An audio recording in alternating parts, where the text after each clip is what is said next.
قل کہہ دیجئے یا اہل الکتاب لا تغلوا فی دینکم غیر الحق، اے اہل کتاب اپنے دین میں ناحق مبالغہ نہ کرو، ولا تتبعوا اہواء قوم قد ضلوا من قبل، اور ان لوگوں کی خواہشات کی پیروی نہ کرو جو پہلے ہی گمراہی میں مبتلا ہیں، وَأَضَلُّوا كَثِيرًا وَضَلُّوا عَنْ سَوَاءِ السَّبِيلِ، اور دوسرے بہت سے لوگوں کو بھی گمراہی میں ڈال چکے ہیں اور سیدھے راستے سے بھٹک گئے ہیں۔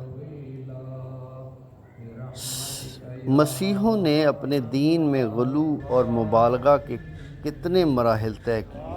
اس آیت میں ایک اور اہم حقیقت کی طرف اشارہ ہے، وہ اس بات کی نشاندہی ہے کہ اس میں غلو اور مبالغہ کا اصل سرچشمہ کہاں ہے۔ قرآن فرماتا ہے کہ یہ ان لوگوں کی پیروی سے آیا ہے جو پہلے ہی گمراہی میں مبتلا تھے۔